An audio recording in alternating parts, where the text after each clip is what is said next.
264장 찬송하심으로 화요일 새벽 기도회를 하나님 앞에 드리겠습니다. 264장입니다.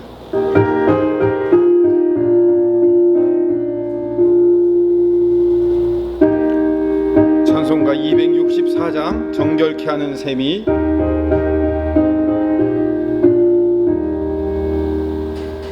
정결하게 하는 셈이 나의 앞에 있도다. 성령께서 권고하심 죄 씻으라 하시네.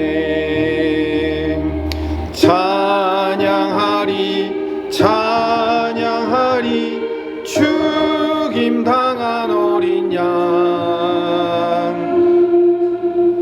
주께 영광 돌리어라. 우리 죄를 씻어주셨네. 나의 가는 길이 좁고 내 뜻대로 안 돼도 모든 욕심 다 버리고 주만 따라가겠네. 찬양하리 찬양하리 죽임 당한 어린 양 주께 영광 돌리어라. 우리 죄를 씻어주셨네.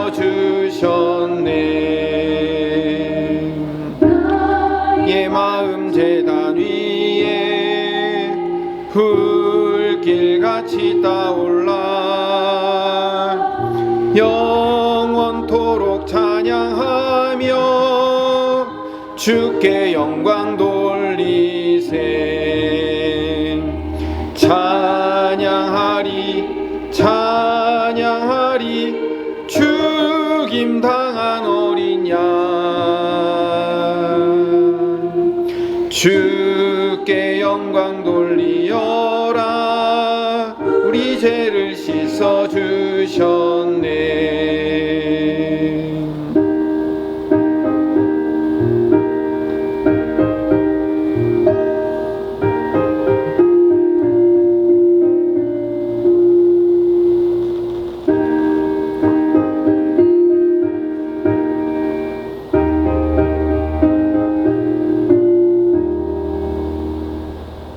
한량없는 주의 은혜 나를 영접하셨네.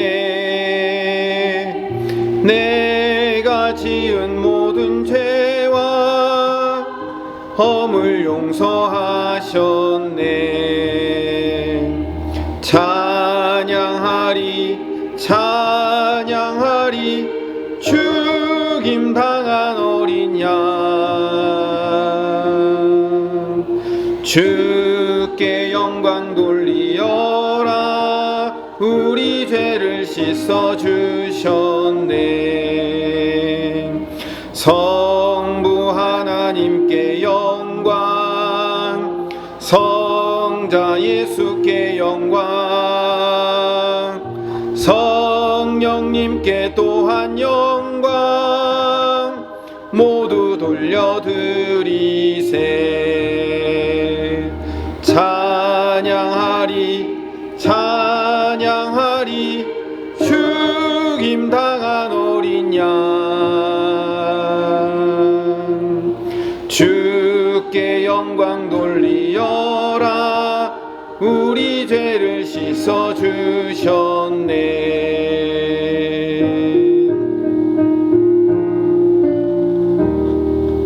우리 함께 기도하겠습니다. 사랑이 많으신 하나님, 오늘은 자녀들을 위해 기도합니다.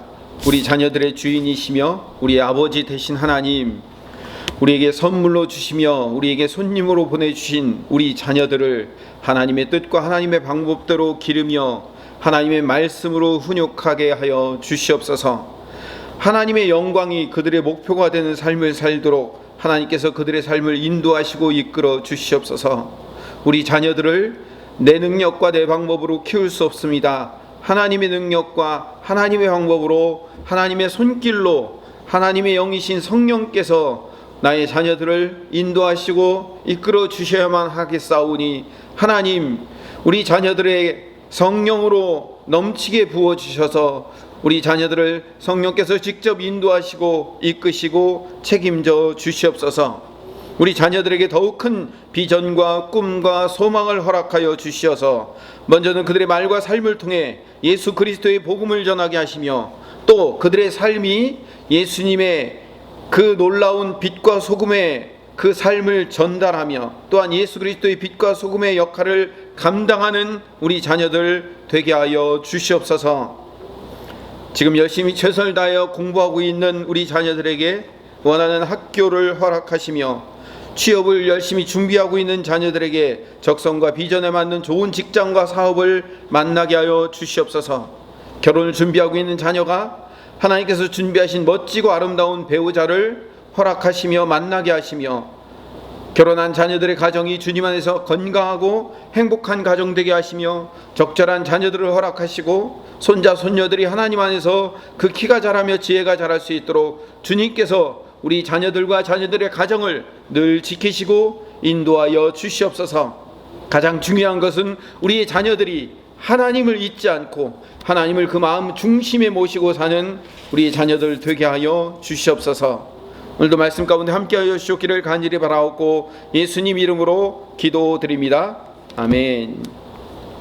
에스겔서 33장 21절에서 33절 말씀 함께 읽도록 하겠습니다. 에스겔서 33장 21절에서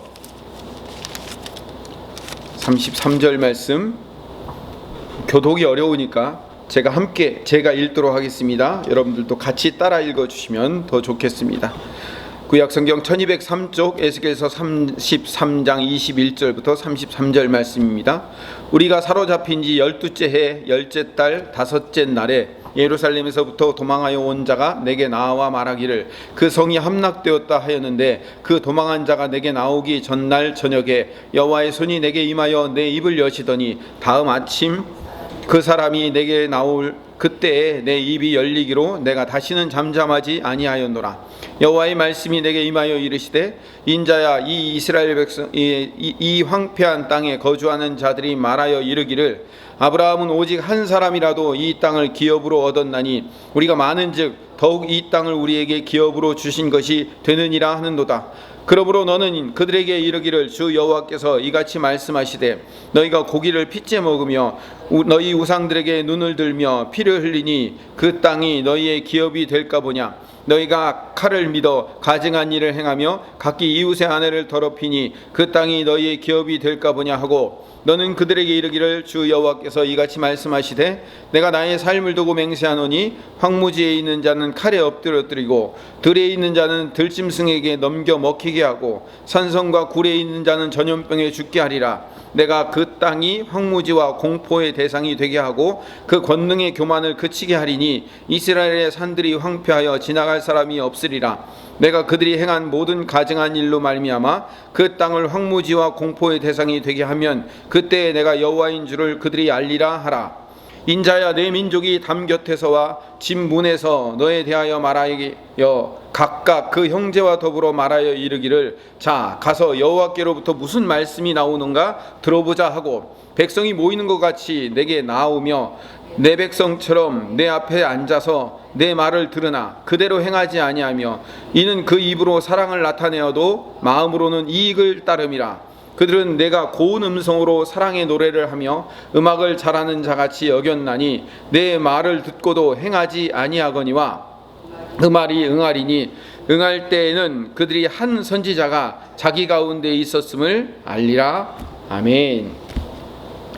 어제도 말씀드렸죠. 에스겔서를 두 부분으로 나누면 1절부터 32장까지는 심판을, 33장부터 48장까지는 회복을 이야기한다고 두 부분으로 가를 수 있다고 얘기했는데 그 심판이 시작되기 전에 3장에 파수꾼의 이야기로 심판이 시작되고 그 다음에 33장에 파수꾼의 이야기로 회복이 시작된다고 말씀드렸습니다. 그런데 여기서 이제 중요한 것은 뭐냐면 3장에 파수꾼의 사명을 주시면서 그 3장에 처음 심판이 시작되기 이전에 파수꾼의 사명을 주실 때 3장 22절에서 27절의 말씀에 보면 에스겔의 입을 막아서 말을 못하는 자가 되게 만드셔요.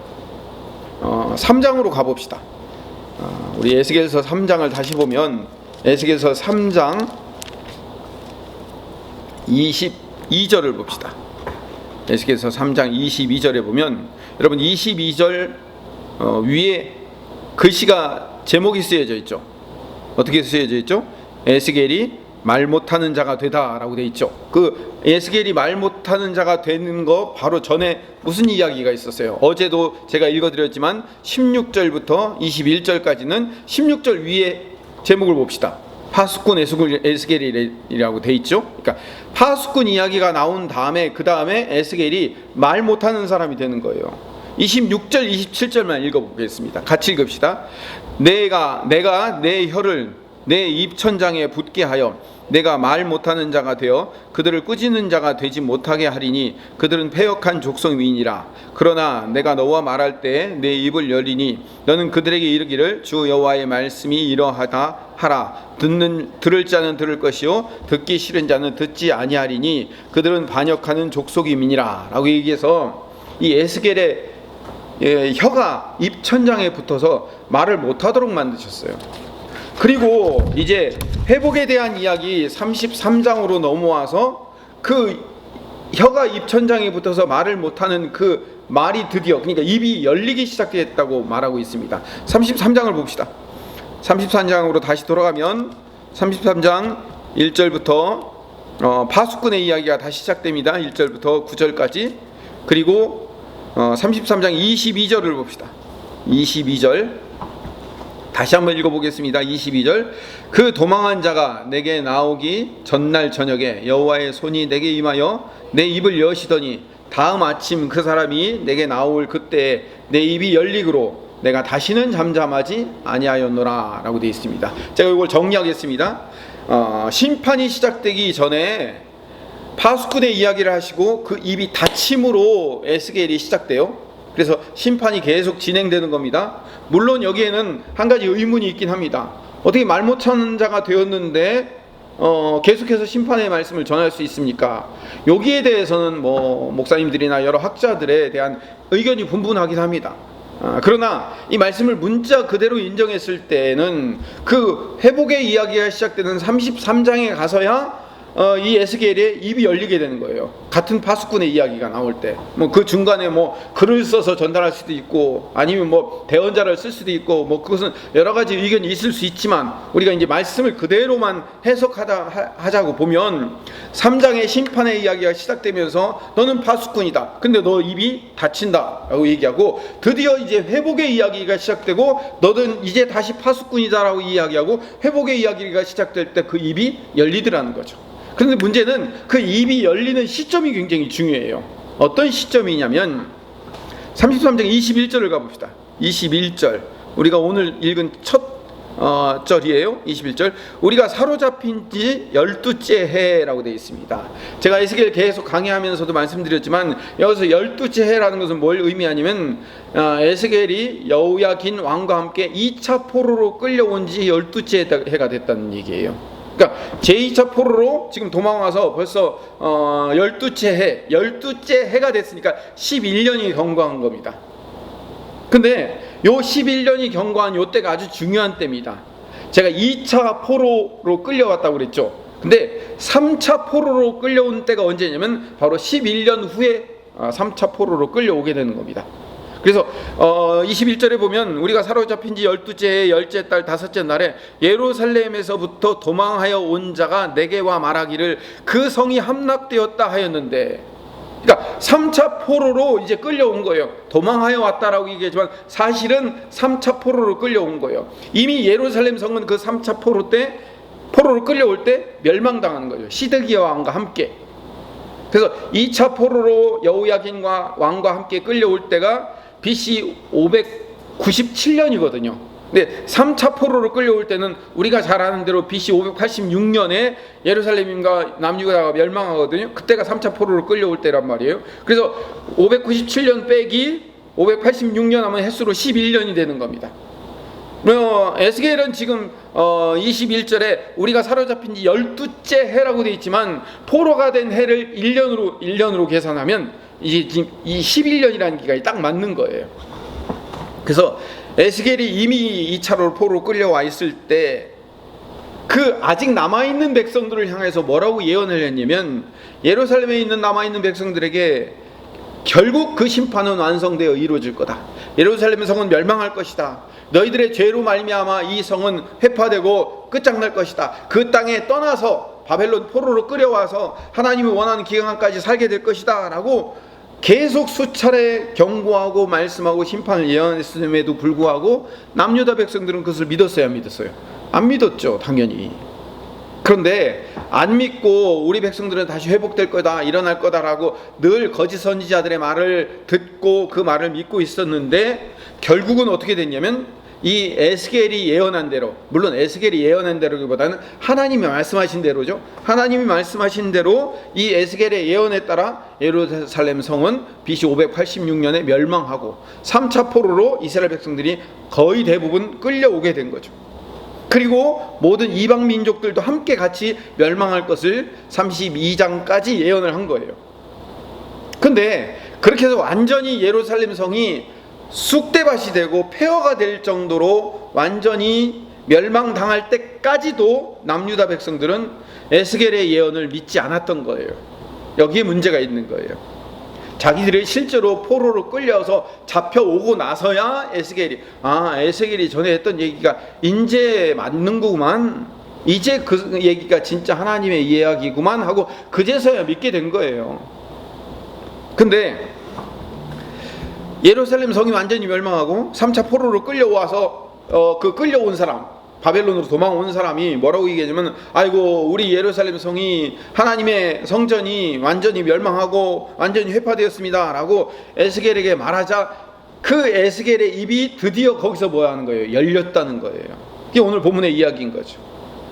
여기 에스겔의 입이 열렸다는 것은 많은 것을 의미합니다. 에스겔의 예언이 드디어 모든 사람들에게 인정되었다라는 상징적인 의미도 이 안에 담겨져 있는 겁니다.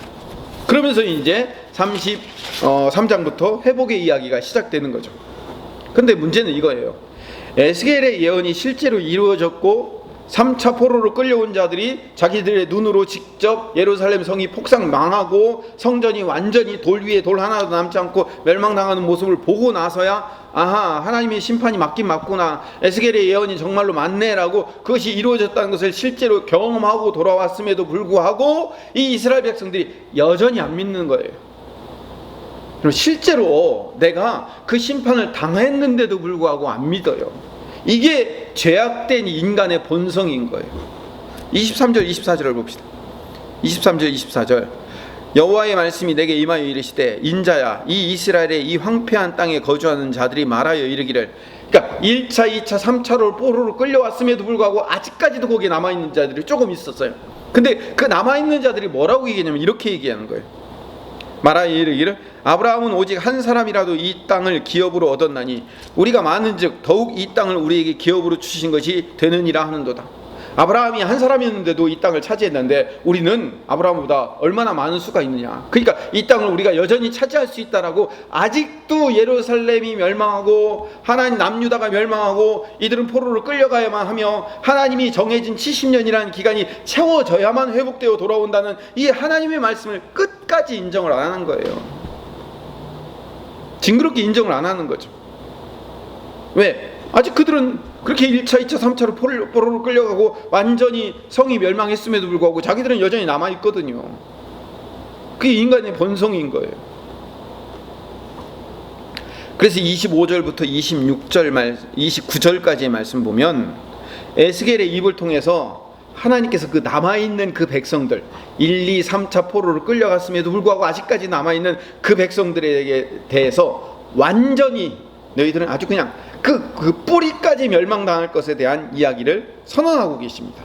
뭐 이야기는 또 읽지 않겠습니다. 뭐 완전히 멸망하는 이야기를 계속 하고 있는 거기 때문에. 그리고 30절로 넘어갑시다. 30절에서 33절 말씀, 오늘 33장의 마지막까지의 말씀은 다시 이제 포로로 이제 3차까지 끌려온 이 바벨론에서 있는 이야기예요. 에스겔 선지자를 대하는 태도가 이제 약간 달라졌어요. 제가 약간이라고 얘기했습니다. 왜 약간인지를 설명드릴게요. 이 포로로 끌려온 자들이 에스겔의 집에 모여들어요. 왜 모여들까요? 에스겔이 했던 예언이 맞았잖아요. 그동안은 에스겔을 완전히 거짓 선지자니 뭐니 해가지고 완전히 무시했어요. 어떻게 하나님의 나라가 멸망하고 하나님이 계신 성전이 멸망하고 어떻게 그런 불경건하고 그런 이상한 예언을 할 수 있느냐라고 에스겔이 얼마나 이 에레미야나 다니엘 같은 그런 선지자와 함께 핍박을 받았겠냐고요. 그런데 드디어 에스겔 말이 맞았거든요. 그러니까 에스겔 말이 맞긴 맞나 보네 라고 에스겔 집에 모여든 거예요. 제가 맞긴 맞나 보다. 그런데 제가 약간이라는 단어를 넣었어요. 31절에 보니까 백성이 모이는 것 같이 내게 나오며 내 백성처럼 내 앞에 앉아서 내 말을 들으나 죄송합니다. 30절을 봅시다. 인자야 내 민족이 담 곁에서 와 집 문에서 너에 대하여 말하여 각각 그 형제와 더불어 말하여 이르기를 자 가서 여호와께로부터 무슨 말씀이 나오는가 들어보자 하고 에스겔이 맞았잖아요. 그러니까 에스겔 집 주변에 그 포로로 끌려온 사람들이 다 모여들어갖고 하나님이 에스겔 말이 맞는가, 하나님이 에스겔을 통해서 진짜 얘기하는 예언 하나 보다 라고 하면서 에스겔 집에 모여든 거예요. 그래서 뭔 얘기하는지 한번 들어보자 라고 에스겔 집으로 모여들었는데 31절 말씀이 백성이 모이긴 모이는데 내 말을 들으나 그대로 행하지 아니하며 이는 그의 입으로는 사랑을 나타내어도 마음으로는 이익을 따름이라. 이게 무슨 말이냐면 에스겔이 말이 맞긴 맞아서 에스겔 집으로 모여들어서 하나님이 정말로 뭐라고 말씀하시는가 들어보자라고 말은 하고 있지만 실제로 에스겔의 말을 인정했다 안 했다? 인정하지 않았다는 거예요.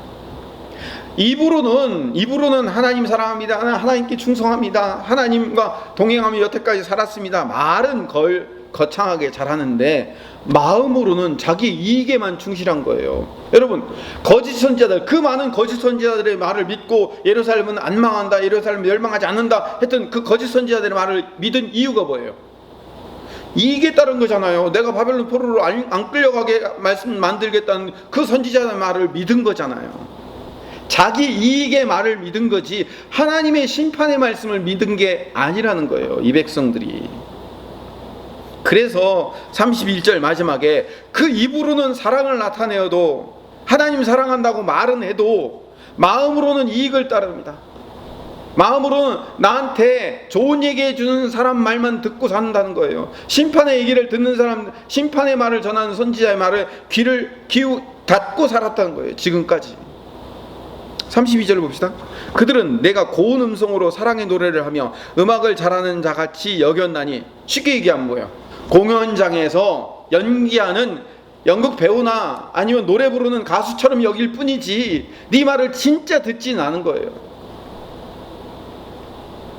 목회자가 열심히 설교를 하면 그 얘기에 대해서 설교 잘하네, 뭐 오늘 설교가 왜 그래? 라고 그 설교에 대해서 평가하고 판단하고 또는 그 설교에 대해서 아멘하고 외칠지라도 그것은 그냥 목회자가 외칠 뿐이라는 거지 그것을 실제로 내 마음으로 받아들여서 내 삶의 변화로 여기는 말씀이 되지 않더라는 거죠. 그 양반 말이 맞긴 맞나 보네? 한번 들어볼까? 라고 가서 듣기는 하지만 말 잘하네? 그게 맞나 보네? 라고 하지만 그게 내 삶에 적용되지 않는 거예요. 자, 이 포로로 끌려온 이스라엘 백성들의 모습을 보면서 누가 보입니까? 우리 자신이 보여야 되는 거죠. 우리 자신이.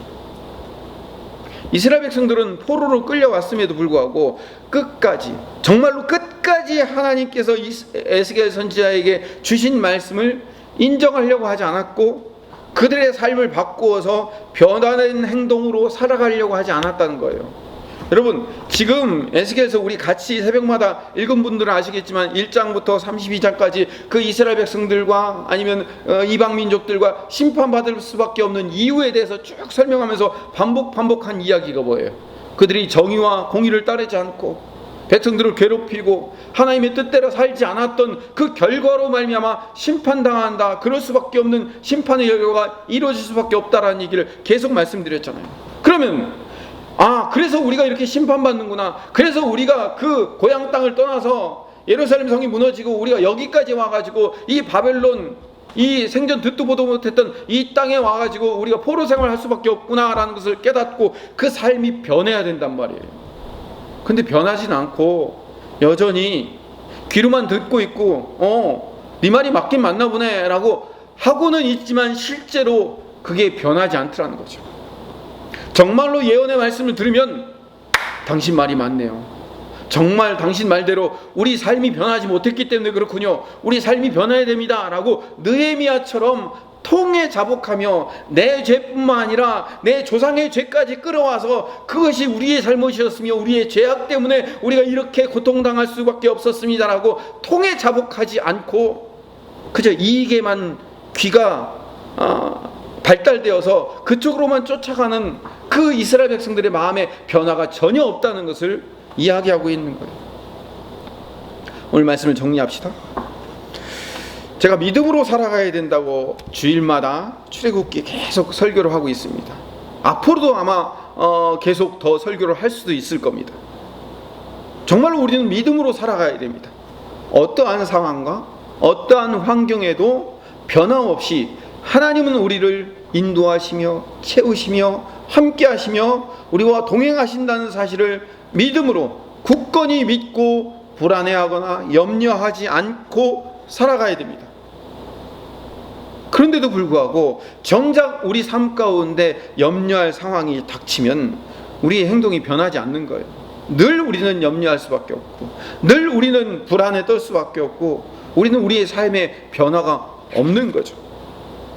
남유다 백성들에게 주신 이 심판의 이야기가 오늘 우리 한국교회 이 코로나19 시대를 살고 있는 우리들에게 그대로 적용되고 있다는 사실을 우리는 기억해야 합니다. 제가 작년 말부터 예레미야, 그 다음에 사순절 기간의 계시록, 그 다음에 다시 에스겔 이야기를 하면서 예레미야, 요한계시록, 에스겔 이 세 책이 어떤 의미에서는 제가 일부러 그렇게 맞춘 건 아니지만 공통점이 있어요. 하나님의 심판이에요. 하나님의 심판을 계속 말씀드리고 있거든요. 이렇게 하나님의 심판이 계속 이루어지고 있는 우리의 상황과 환경 속에서 하나님이 이 일을 이루셨다는 사실을 깨닫고 우리가 교회와 우리 한국교회를 우리가 붙들고 함께 같이 회개하며 그것이 나의 죄였습니다. 그것이 우리의 죄였습니다. 우리가 아니랬습니다. 우리가 나태했습니다. 우리가 온전히 하나님 앞에 서지 못했습니다 라고 하나님 앞에 그 죄를 통해 자복하며 다시 한번 하나님의 말씀대로 살기를 소망합니다. 이제 다시 한번 회복시켜 주시면 하나님의 말씀대로 살아가겠습니다 라고 간절히 하나님 앞에 부르짖는 하나님의 백성이 되어야 할 줄로 믿습니다. 하나님의 백성으로 그렇게 마음 잡고 변화된 모습을 보여가는 하나님의 사람 되시기를 간절히 소망합니다. 우리 함께 같이 기도하겠습니다. 하나님께 간절한 마음으로 우리 말씀을 생각하시면서 기도하시기를 바랍니다. 함께 기도하겠습니다. 사랑이 많으신 하나님 함께 해주시니 감사드립니다. 하나님의 놀라운 은혜와 하나님의 놀라운 사랑하심이 우리 안에 있음으로 말미암아 우리가 회개의 놀라운 역사를 경험하며 맛보는 하나님의 사람 되게 하여 주시옵소서.